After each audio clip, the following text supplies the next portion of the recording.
You are listening to a Blazing Caribou Studios production. The Varmints podcast is not explicit. We will, however, acknowledge the fact that big animals sometimes use their funny-looking private parts to make little animals. I did a hunting and fishing expo in Fort Smith, Arkansas, a couple months ago, and they did not like me. And, I tried, man. I walked out, I didn't know what to expect. They were all of them, 500 people wearing camouflage, head to toe. You know, I was like, almost didn't see you there. Nothing. I got nothing from these people. And I didn't know what the stage was going to look like. They had decked it out on all these deer heads mounted on the stage, just staring me down. They had a stuffed turkey at my feet, just... Like I'm not supposed to acknowledge this turkey. I'm just supposed to just do my jokes like that's not there. I felt like that turkey story needed to be told. So I wrote a song for those guys that day, and thought I'd play it for you guys, get things rolling. This is my turkey song. I hope you enjoy it, but I'm really not counting on it.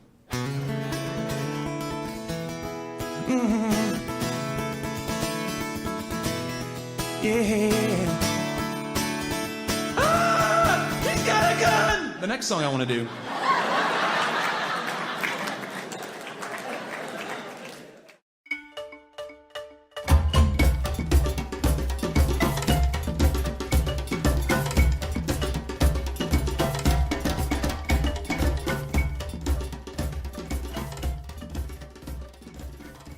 Hello and welcome back to the Varmints podcast. Every week we do a whole bunch of research to educate ourselves and you, the listener, on all things that creep, crawl, slither, fly, jump, hop, and swim on this planet, one animal at a time. I'm Paul, and I'm not an animal expert. Hey, Paul. I'm also named Paul, and hello to all the varmints out there listening to the show today. Thanks for joining us. This week, we're in honor of Thanksgiving, talking about an animal that we frequently associate with the holiday. That's right. This week we are talking about the camel. Oh. I got the wrong notes in front of me. Hold on, Paul. Let me, hold on. Let me get the right... Oh, jeez. Yep. Oh, hold on. I got it. Okay, camels. All right. So they have humps and... What? Wait, what did you prepare for? Well, I thought we were going to maybe talk about turkeys a little bit. Oh, turkeys, of course. Wait, I'm the only one eating camel on Thanksgiving? Yes, Paul. I think you're the only one eating camel at Thanksgiving. Let me get my turkey notes. Oh, crap. Where are they? Here they are. All right, turkeys. We're going to talk about turkeys this week, so let's get right into it. The kingdom of animals is fascinating.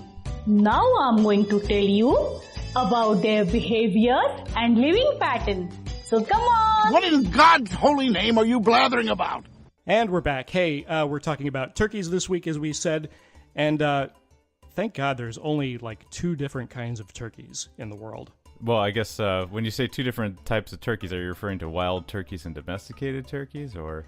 Well, there's those which are actually the same species of turkey, and then there's an ocellated turkey, which is a little bit smaller. It lives down in Belize and Guatemala. Right, but that's it. It likes it's to not turn one of the in circles a lot, and right? Isn't it? No, okay, never mind.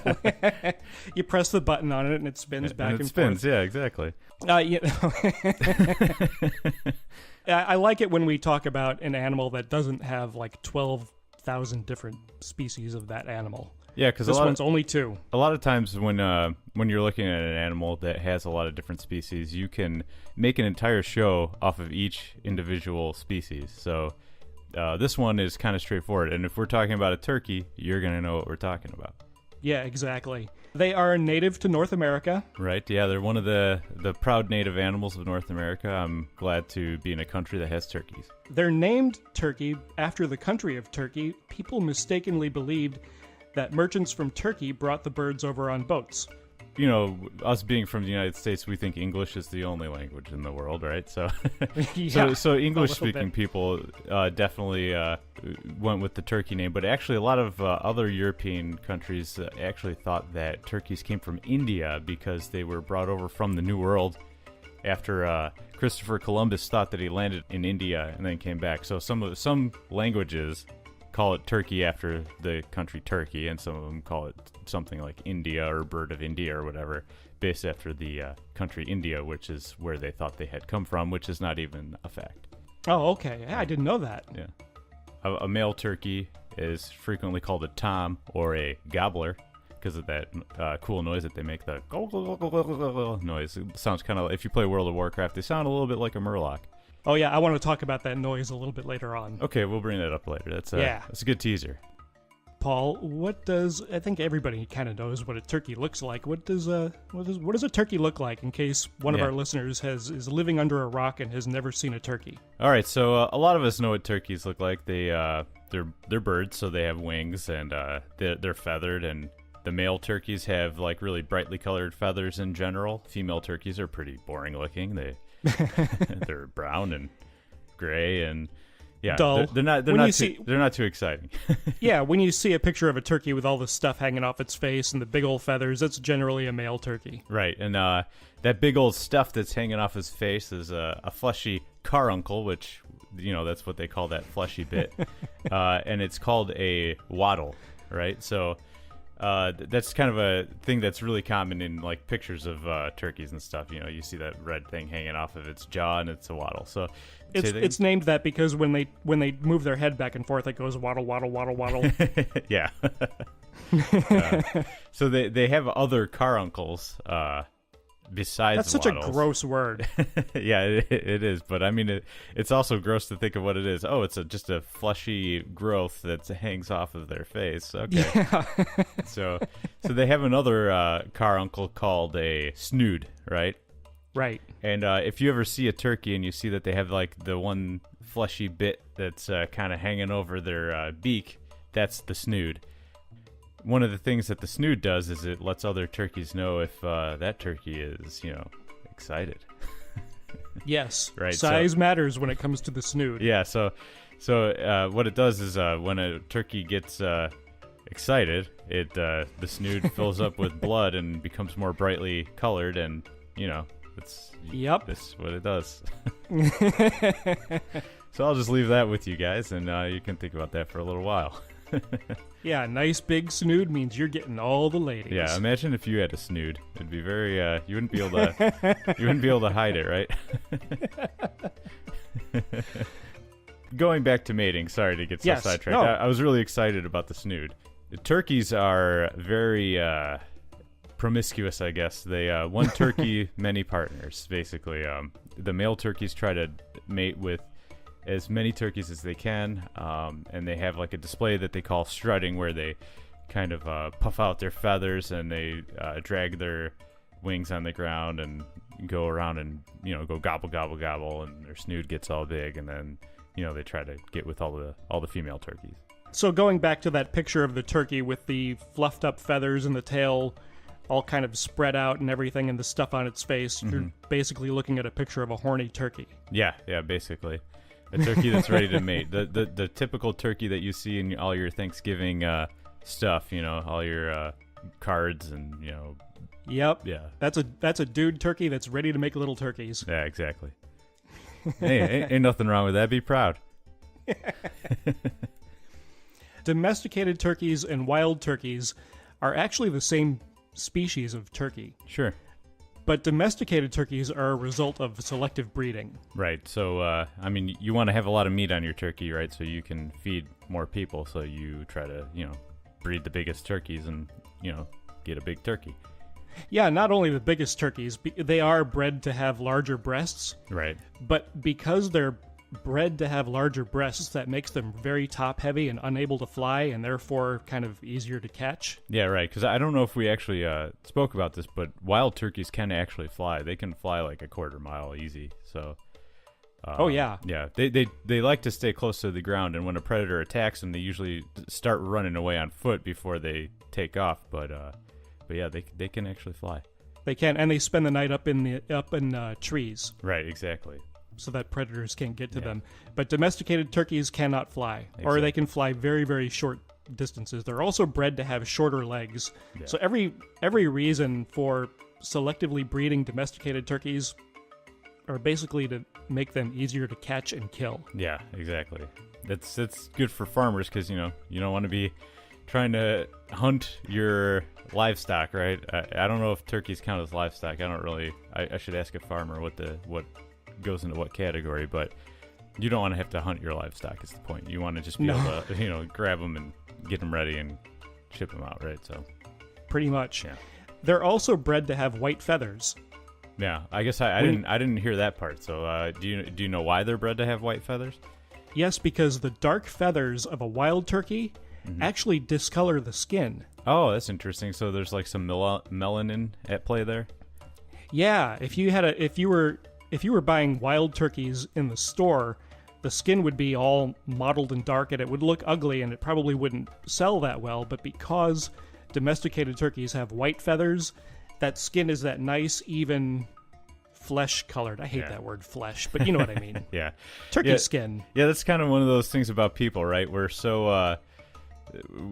We have such an abundance of food that if the food doesn't look perfect, we don't even eat it, and that's so crazy. It's ridiculous. Because back in the day when we were cave people, right, we would have had to just eat whatever you could get your hands on. It wouldn't have mattered if it looked a little like weird, if it had like a extra finger growing out of its face or something like that. You're gonna eat it because you need some food, right? So yeah, absolutely. But that I guess that's the way it is, and they were able to successfully breed turkeys to have really monotone skin. So I guess more power. So they look pretty. Yeah.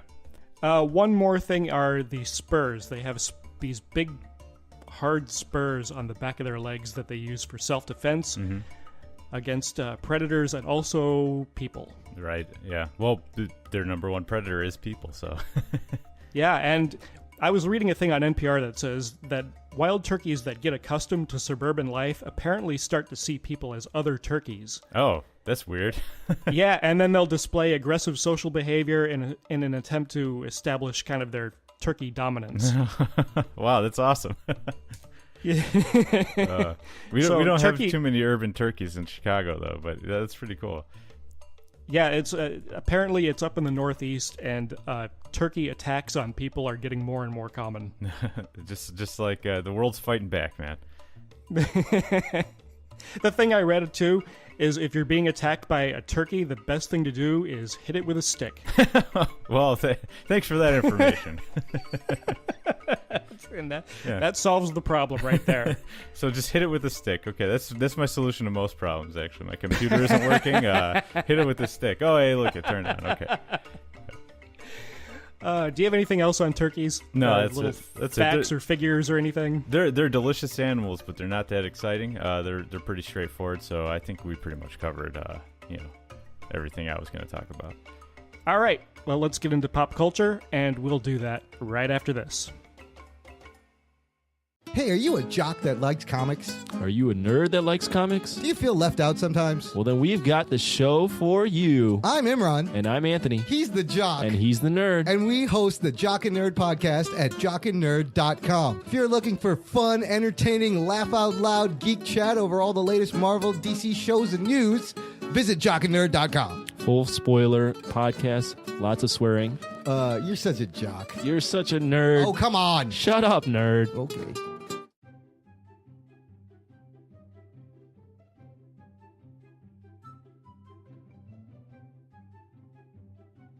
Whether they're the ones actually doing all the work or they're only the comic relief, movies, TV, and video games are loaded with animals. Normally, the animal we talk about is no exception, but this week it kind of is. So let's talk about where we most commonly see turkeys in nature or on a farm or on our dinner plate, but not really on movies, TV, or video games, because Exhibit A, there are no comic book superheroes or villains really based on a turkey. Yeah, I think we pretty much have had a comic book hero or villain based on every animal we've done so far. Wolverines, octopi, octopodes, octopuses. So this one, I couldn't find any turkeys in comic book literature, right? So, but Ben Franklin, going back to the old days, when he wasn't flying around kites, he was actually a statesman for our country, and he was someone that people looked to respond to their complaints about the selection of the bald eagle as the national bird, right? A lot of people would complain that the bird looked like a turkey, and Franklin would say, I kind of agree with you guys. I wish we hadn't chosen a bald eagle because it kind of has a bad moral character. It doesn't make its living honestly. It's, you see it as like something that feeds on dead stuff, and it just kind of goes and like snatches stuff out of its home and kills it and eats it, right? And maybe Right, yeah. If we ever do an episode on the bald eagle, we'll have to read exactly what he wrote about the bald eagle because he was not a fan. No, he's not a fan at all. But so a lot of people took his not being a fan of bald eagles as an endorsement for the state bird to be, or the national bird to be a turkey, which is not actually the case. But it's kind of fun to pretend that it's the case. So, believe what you want to believe. But he didn't actually say that the state bird should be a turkey. Right. Yeah, he just said that that the turkey was a respectable bird. Yeah, exactly. Mm-hmm. Hey, back in the late 70s, early 80s, there was a television show that lasted 4 seasons, kind of came and went before you were even born, Paul Wilk. Oh, well, what show would that be, Mr. Chomo? That show was called WKRP in Cincinnati. Oh, okay. I think I've heard that title before, but I definitely haven't seen that show. Oh, it's such a good show. Such a good show, and it's hard to find reruns, and it's hard to find it on DVD or video because they played a lot of music that was on the radio, and to get the rights to that music is just a nightmare, so it's really hard to find episodes of WKRP in Cincinnati for that reason. But what does this have to do with turkeys? Well, they had a episode... Yes, Paul, what does this have to do with turkeys? They had an episode in their first season. It was probably the best episode of the show, and it's listed as one of the greatest episodes of television of all time. And the episode is called Turkeys Away, and I just watched it this morning, and it holds up. It is so funny, and I am going to put the link on our show notes to the YouTube video where you can see the entire episode. It's been on YouTube for quite a while, so I don't mind sharing it with everybody else because it hasn't been pulled off. So with a title like Turkeys Away, that kind of conjures an image of a turkey getting slingshotted into a building or something like that. Is there any random flying turkeys in this one? You've never seen it, have you? No, I never have. Oh, you have to see it. I don't want to give too much away, but yes, airborne turkeys are involved. Okay. And it is hilarious. Fair enough. I'll have to give that a shot. So I guess that there is one place where you see a turkey on the screen right there, right? And the other place where I've seen a turkey on the screen before, and this is an already dead and cooked turkey, is on Thursday. If you watch the NFL games, you'll see a 6-legged turkey, which became a tradition after John Madden started it back in whenever he did, a long time ago. And it's not really that cool. It's not like a cool episode of WKRP in Cincinnati, but it's just, something that they do every year. They make this turkey, and they stick a couple extra legs on it so that it looks really weird. And it does look like a mutant turkey. Yeah, and then they award a leg to one of the best players of the Thursday game, so... I wonder if the player actually, is it like a tradition where the player eats that turkey on camera or anything? Yeah, I mean, there's some pretty famous shots of Tom Brady, the quarterback of the Patriots, eating one of the turkey legs after winning. Tearing into a turkey leg. Yeah, nice. So yeah, they'll eat it afterwards. I mean, I would. Well, yeah, let's get into that. I think over the course of my life, I've probably eaten several times my current body weight in all sorts of turkey products. Yeah, me too. I guess, we usually ask, would you eat this animal, right? But this one, it's a slam dunk. Yeah, I'm going to eat turkeys. Well, here's, I got a couple of things. Okay. That maybe you haven't eaten yet. Okay, okay. Turducken. Have you tried turducken yet? No, I actually haven't had the famous turducken. I've heard of it, but never had the opportunity to try it. Yeah, I'm in the same boat. Mm-hmm. Leave it to Americans to stuff meat with more meat. Hey, I mean, I hear you saying that, but actually the Poles like to do that too, so it's not just us. Yeah. Yeah, no, it's a turkey? No, it's a chicken stuffed inside a duck, stuffed inside a turkey. Yeah, that sounds about right. I think you can actually buy them at a Whole Foods. I think they're $100. Oh, jeez. Yeah. Now I like the standard regular turkey with stuffing. Yeah, me too. I'm a big fan of that, yeah. Would you eat wild turkey? Yeah, I mean, I would eat wild turkey. There's no reason to not eat a wild turkey. It's not going to have as large of cuts of meat as the domesticated turkey, but sure, why not? I would certainly try it too. I mean, that's kind of the moral dilemma that people who eat turkey face, right? They either get a factory farmed turkey that is kind of raised in not so great conditions and crowded, or you have to go out and shoot a turkey. I prefer not having to shoot any animal. Yeah. We might differ a little there, Paul, but I don't know if that's a surprise or anything, but I wouldn't mind hunting my own food, but in the modern society, it's so easy to just go to the store and buy one. Yeah, I'm fine with that. And I think that's it. I think if I had to go out and shoot my own turkey, I would do it. I wouldn't feel great about it, but I don't have to. I can just go to the store up the street 2 miles away and get a turkey, exactly. You know? Yeah. And that's the way to go if you ask me, right? So yeah. Turkey bacon. Have you had that? I have had turkey bacon, not as good as pig bacon. No. The two main ingredients in turkey bacon are turkey and sadness. Yeah, turkey and sadness because it's not real bacon. Yeah. And actually, I have a friend with heart problems that cannot eat turkey bacon because there's more sodium in turkey bacon and more, additives and preservatives and flavorings and all this garbage to make it taste like bacon that they just eat regular bacon.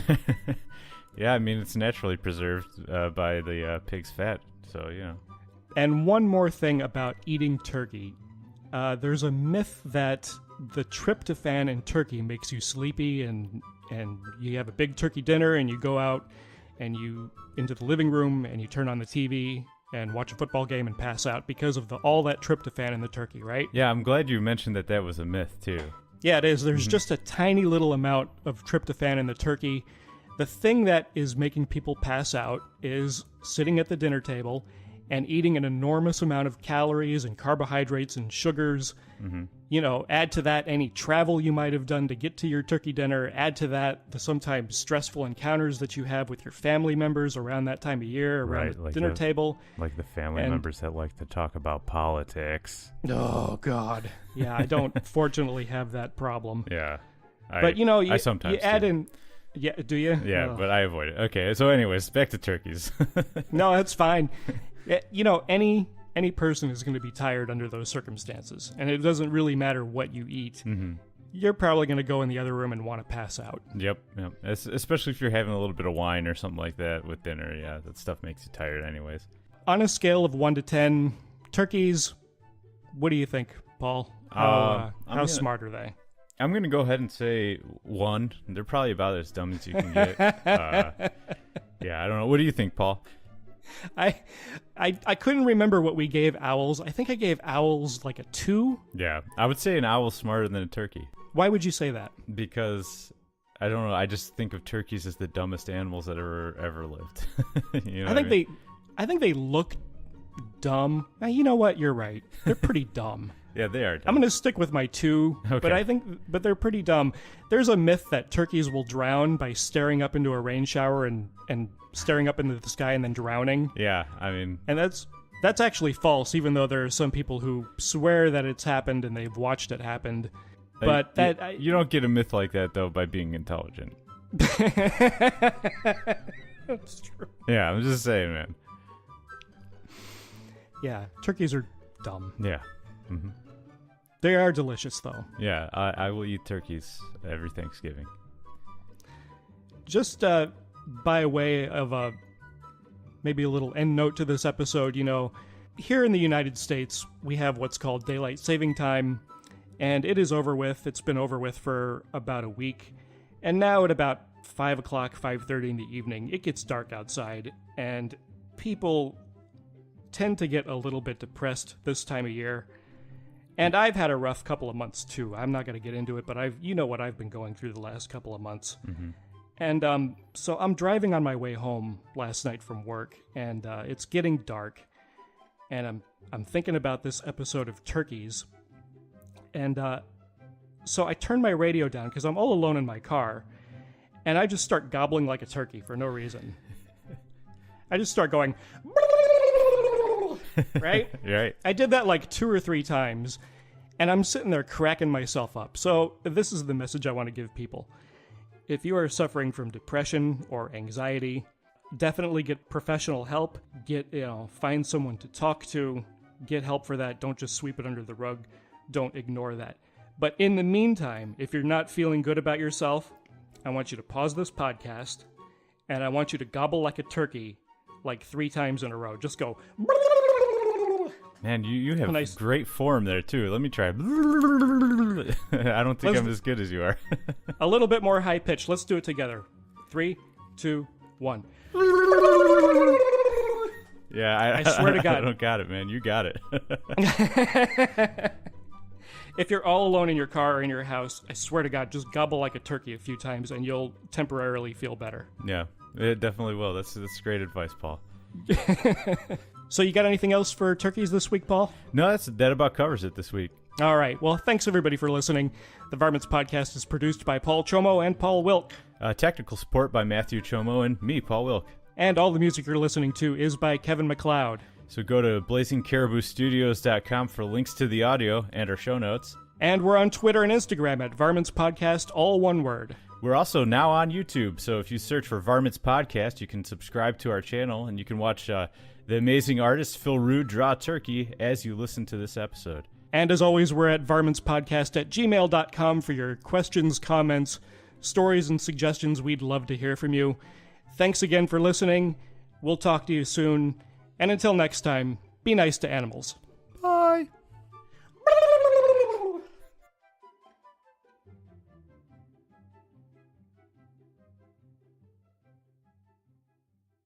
You've been listening to a Blazing Caribou Studios production. Support and subscribe to our Patreon at patreon.com/Blazing Caribou Studios. Any one of you lily-livered, bow-legged varmints care to slap leather with me? In case any of you get any ideas, you better know who you're dealing with. I'm the hootin'est, tootin'est, shootin'est, bobtail wildcat in the West. I'm the fastest gun north, south, east, and west of the Pecos. I'm the...